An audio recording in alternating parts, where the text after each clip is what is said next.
So this video is a Devastator game in the Ragnarok. This is a tier 8 Czech premium medium tank. It's got 75% silver bonus, so it makes a lot of silver. It's also a very strong tank, very mobile. Armour's non-existent. It's essentially a T-34-85 at tier 8, so the armour, you won't balance lights, to be honest. The gun is magnificent on this tank. You do need to use the premium when you're facing tier 10s and a few tier 9s, but usually use the standard. It's absolutely fine. I do use this tank to try and make silver, so I do try and minimise the use of premium rounds. So coming up to this part on Kaunas, I really do like this little area. You can catch people out. I tend to find that a lot of people, they try and camp around sort of where my friendly light tank is, sort of J1 area. There's like a corner there that a few people seem to quite like to go to, and that spot there, you can really get some shots into them. But yeah, I've had a couple of videos in the Ragnarok. It is a really fun, strong tank. I think this is probably the best game I've had in it. It's the highest kill game I've had in it, at least, and I think it just the game pans out really nicely, especially at the end.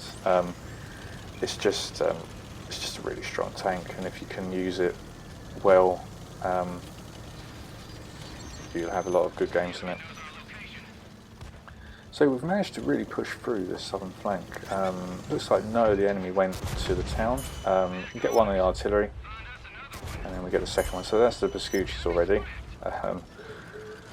So yeah, just manually triggering the reload and popping the food as well, just to help with that reload, because I feel like there's going to be a few tanks camped up this hill, and I just want to be reloaded for that. But looks like the enemy team have gone sort of medium and north. Got a couple of TDs back there that are holding up their push, but now we've got this Tiger one, and it doesn't really stand a chance. Just try and get a pixel snipe on the cupola there. I think I wasn't aimed very well, so get a couple of shots in. And this is the thing with the Ragnarok.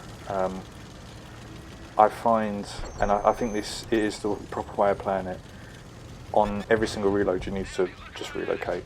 I could have clipped that Tiger one out, but I just don't think it really works like that. What you want to be doing is this, going in and just putting your clip in different people, just to really knock a big chunk of their health off.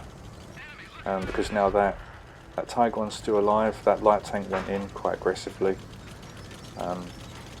Just reloading and repositioning the game. Just want to go back round. I think that Tiger one, I think we do need to just take it out, get a shot from something. Thankfully it just goes into the tracks, doesn't do any damage. But yeah, I just want to take this Tiger one out. But sometimes I was contemplating on just trying to get a bit of revenge on whoever shot me. Sometimes I do fall into that trap, but now we've got all these tanks just lining up. Got the Ragnarok there as well. Got the Tiger one here. I just want to finish it off now. I'm popping the food again. We've got 3 tanks in front of me, but I'm always just trying to relocate whilst I'm reloading. The reload's fine, and it also gives you a nice little time to reposition. So yeah, reposition whilst you're reloading. I suppose that's true for all auto-loaders, but the Ragnarok's got the mobility to really maximise that repositioning ability. Just coming up north here, I've seen that the TD's being pushed back, but it looks like the artillery's came in and finished those heavies off, so we've just got a platoon of 2 now. I do think that's where they are, but what I want to do is essentially I want to be able to bait them round if I get spotted to where my TDs are. So just coming onto this ridge, see if they're there. It doesn't seem to be that they are. I am pinging attack. I don't think those mediums are actually going to sort of try and cap the base at this point. It's 6-2. We've got medium, another AFKer. Unfortunately, it's to be expected now, I think. But there they are. They're both over there. One's in the Ragnarok, which is obviously the priority. That's the only thing when you play the Ragnarok is you are the priority.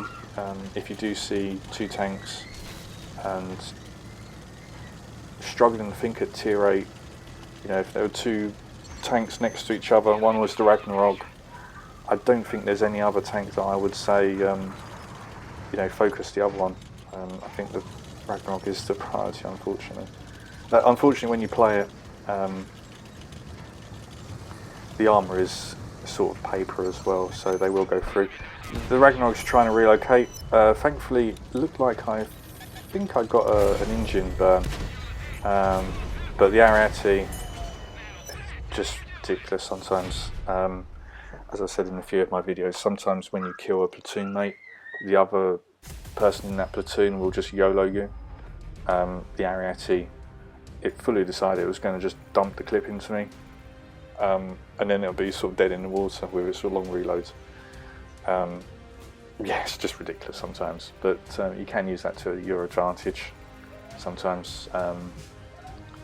But yeah, we've got the Vespucci's, got the Devastator, got the Top Gun, and just the second class as well. So I really do not know what you need to do to ace this tank. Obviously, I needed another kill to get the Radleys, and that may have bumped me up to a first class. But yeah, a lot of very good players use this tank regularly. If it is on sale, it does come back. It's not just on sort of Black Friday. It is occasionally in other bundles. Yeah, it's definitely worth getting if you intend to put. To be honest, it is expensive, so you would need to put a bit of money into the game, or use a lot of your saved up gold. So yeah, it's definitely worth it. It's a good silver grinder. On the flip side now, Cold War exists, so sort of silver grinders aren't that important unless you are just want to play World War II, which is fair enough. In that sense, yep, it's worth getting. If you like playing Cold War and you just play Cold War for the silver, the tanks, the Ragnarok's probably lost a little bit of its value, but it is still strong. It's a very strong, fun tank, and probably still worth getting.